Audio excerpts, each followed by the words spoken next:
The legendary Honduran drug trafficker Juan Ramón Matta Ballesteros has died in U.S. federal prison.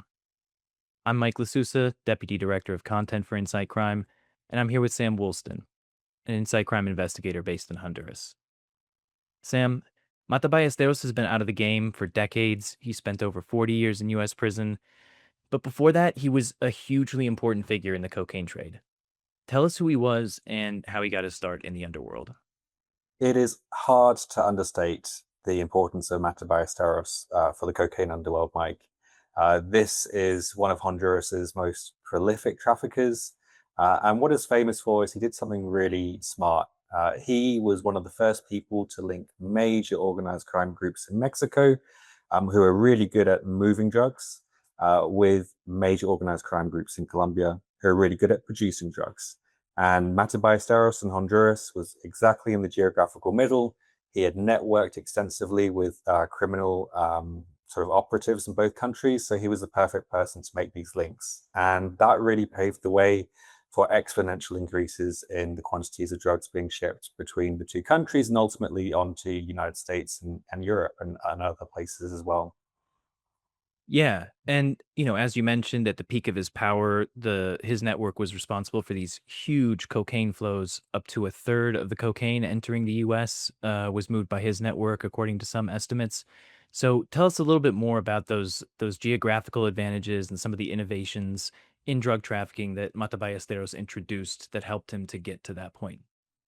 Absolutely. So Matta Ballesteros in some ways was born in the perfect place, Honduras, which is exactly in the middle between North America and South America. So that was hugely helpful for him. And he turned Honduras into sort of a logistics hub for cocaine shipments. Before Matta Ballesteros, a lot of the cocaine was flying out of Colombia on planes. Groups like the Medellin cartel were infamous for having small Caribbean islands and they'd fly small light aircraft out of Colombia and then on into the United States to Miami.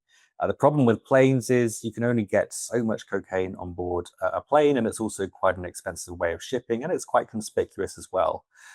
With Matta Ballesteros, what he did and what started to happening when he was around at the peak of his power is large drug shipments started to be put on boats, leaving Colombia, and then they'd come in and sort of hit Central America, particularly Honduras's north coast. By the way, this method of trafficking is still super common. And from the Honduran coast, the cocaine would come onto land, and then the traffickers and parts of his network would use multimodal drug shipment methods. So it might go on land using mules, they might use another boat, they might use a plane. And really, what stands out is with this method, you could move a lot of cocaine, and also it's a really resilient cocaine supply chain. So if one method falls, Matta Ballesteros will be there with another way of moving the drugs. Yeah. And he was around for quite a long time. He operated throughout most of the 1980s. Eventually, he did get caught in 1988 and was sentenced to prison in 1990. And then he spent, decades in U.S. federal prison. And in the months before he died, a U.S. federal judge granted him compassionate release, saying that the medical conditions that he was suffering from were really severe and he should be allowed to die outside of prison. The government appealed that and reversed that decision, forcing him to stay in prison until he died. And I talked with his lawyer a few weeks ago, and he told me that the government was really interested in keeping Mata Ballesteros behind bars until his death due to his connection to this really infamous murder of a DEA agent in the 1980s. Can you tell us a bit more about that case? Absolutely. So Juan Matta Ballesteros, one of the most famous things about him and what's really well known today is his alleged involvement in the murder of a DEA agent in Mexico, Enrique Quique Camarena. He was murdered at the hands of operatives for the Guadalajara cartel. Uh, that was in 1985, and that was a real trigger for the United States. It was the start of they started taking much stronger actions against the sort of the alleged kingpins and various criminal organizations because of that murder. It was a transformative moment.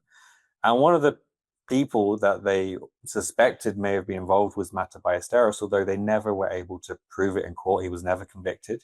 I think they found a hair that they alleged belonged to him at the property where Kike was tortured and ultimately killed. And I think there was also some hotel records that suggested he may have been in the region during the murder, but the evidence wasn't strong enough to convict him. So even though it's probably the reason why his most famous, the reason why Matta Ballesteros is so well known, it wasn't a crime that they could ultimately convict him on. Although it doesn't surprise me that U.S. authorities would want him to stay in a jail cell. Yeah, and the as you say, the evidence connecting him to the Camarena murder was pretty thin, but there's significant evidence that he was involved in all kinds of other murderous violence during his reign as a crime kingpin. So it's not like we're talking about somebody who was necessarily wrongly imprisoned. And as you said, he didn't get convicted in that case, but clearly.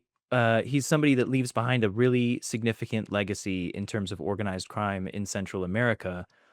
That being said, his arrest didn't stop trafficking through the region. Tell us a bit about how things evolved after his capture. Yeah, since Matta Ballesteros' capture, cocaine flows have only grown. We have a production boom in Colombia.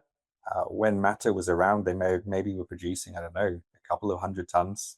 Now it's over 2,000 tons. You also have boom in consumption, right? The supply is meeting demand. And so really cocaine flows going through Honduras are just greater than ever before. Readers will probably know about our cocaine roundup every year that we publish. Last year, Honduras seized a record amount of cocaine. The authorities always say that high seizures mean they're doing a really great job at tackling these criminal groups, but we see that the same trafficking methods that were pioneered by Matta, bringing cocaine on by go-fast boats from Colombia onto the coast of Honduras, this is a constant, right? The reason why the traffickers use this all the time is because it's highly profitable. Enough cocaine gets through despite high seizures to make it a really worthwhile method, even though it's 50 years old. So cocaine has just grown in Honduras, despite the arrest of Matta Ballesteros in the 80s. And the country has continued to have new kingpins.